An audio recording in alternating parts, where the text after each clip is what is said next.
A Light Within Darkness, Chapter 12, Fan Fiction by Azazyel. For the Emperor. I cried out as I dove into the melee pile of church zealots that were engaging likewise in honorable melee combat with the Genestealers. To say the least, my appearance definitely ruffled some feathers as the church's agents bristled at my arcing sword beams and golden flames burning the foes of humanity as I flagrantly used the powers of the warp without being one of their pet pyskers. But my cultivation-enhanced voice that literally acted as sonic weak, and blew out the eardrums and otherwise disoriented the Genestealers stopped them from doing something stupid.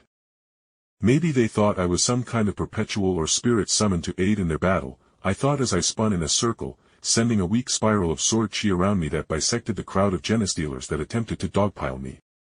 In the holy light of the All-Father burn, I yelled, pulling at my single star within me and my surrounding. For a brief moment my sight went completely blue as the air surrounding me became plasma, making another wave of Genestealers into ash before I coated my sword in my sun's flames and strongly stabbed in the direction of the other half of the hangar, sending a ray of light as though a solar flare was born there, melting all fornications, tanks, and Genestealers.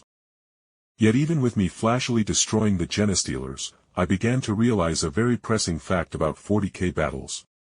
There's no fucking end to these bastards. I cursed after another 5 minutes of fighting and having to run my flames outside my body to melt any explosives and bullets launched at me. All those actions had contributed to my chi beginning to run dry, so I began to look for a way out of the battle in order to recover a bit.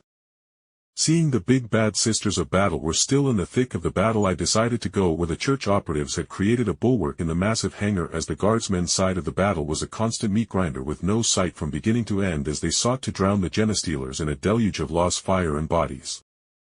"Halt! Who are you?" a man asked, and I simply collapsed against a crate of ammo or something in response. "Just a good Samaritan fighting the good fight," I said tiredly, but I was still being alert in order to watch out for any of the church agents to attempt to blow my brains out.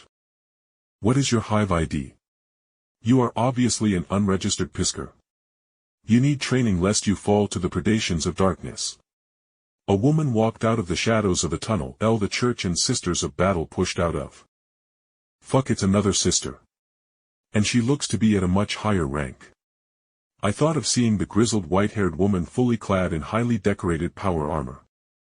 I needed a moment to rest from using my abilities, and I am very clear as to what kind of horrors can be attracted, and before I could continue, she swiped her hand and cut me off. "I order you to tell me your hive ID, civilian, or I will shoot you where you sit for refusing to answer a military order." The church agents who were setting up turrets and other fortifications to shoot deeper into the massive hangar all whirled onto me with their bolter pistols aimed at me, and I sighed.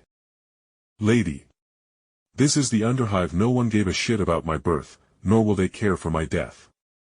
I have no identification, and neither does the vast majority of people down here. Now let's put down the guns lest I panic, and panicking psychers are no good for anyone," I said as I closed my eyes and began to meditate to recover my chi, but I still had my divine senses out, and they could sense the motions of all the people around me, so I wasn't in any danger that having my eyes open couldn't solve. After a couple of moments, I felt through my divine sense, the sister of battle holster her bolter and clap her hands, sending all the other soldiers back to their work as the woman approached me. Seeing her hand approaching my hood, I couldn't help but grumble.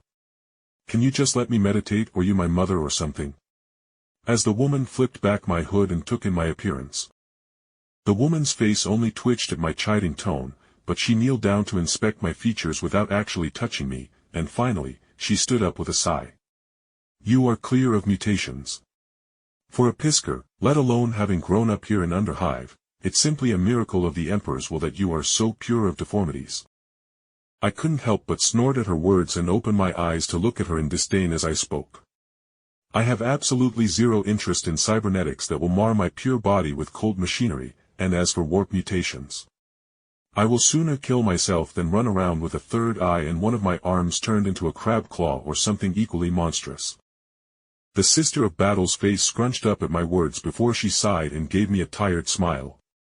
If only all the pyskers of humanity had such a firm will, then they would be our greatest ally rather than a constant threat we need to suppress. Having said that, she grabbed what I believed to be a massive bolter rifle that an acolyte brought her, and with a hum, she loaded it up. I can see you have a decent grasp of your powers as you walk somewhere along in the middle of all the pysker paths. Will you be rejoining the battle, or is your willpower too low to continue? She asked, and I knew she wasn't simply asking if I was being a pussy and just opting out of fighting. She was asking if my willpower was still suitable to battle off the warp's influence in the midst of battle. I am still more than combat capable, I said as I had recovered about a solid half of my chi by now and stood up to meet the gaze of the scarred face of the white-haired sister. Hey, if anything I bet, I killed more of those Xeno scum than all you girls. I said, challenging, making the surroundings girls jeer at me and throw a dirty look. Ho ho. Well, I haven't fought directly side by side with another pysker, so I may be rusty. But put your money where your mouth is, little boy. Let's see who kills more with our servitor skulls recording the battle. She said, pointing as at the semi-hidden skulls flying around the roof of the hangar, was recording and sending data about the battle, I guess. For a moment, I considered just blustering like a young master, but I shook the arrogant desire away as my sword flashed back into my hand. Rather than total kills, whoever kills the patriarch wins the bet, and it has to be between me and you, not one of your other sisters hitting it with some miniature black hole missile or something. The woman laughed and nodded, patting me on the shoulder as she stood by my side as we strode past the fortifications. In that case, I have good news. We have used seismic scanning of these tunnels and found the main atrium where the modifications of humans into Genestealers takes place. The Patriarch obviously will be there and will meet his end there in the Emperor's name. Sisters of Battle.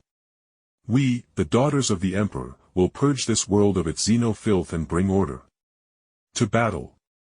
She cried as she ran forward into the thicket of combat, shooting the massive bolter using her power armor to mitigate its massive recoil, and as a large crowd of Sisters of Battle attempted to pass by me, I ran forward outstripping the Sisters' leader and became a whirlwind of death as I sent powerful arcs of sword chi ahead to destroy fortifications and enemies. Don't get left behind then, hag. I yelled proudly as I ducked into the tunnel, sister, in which the Patriarch was supposedly in. How could I let a bunch of non-cultivators, even if they were in power armor, out-battle me?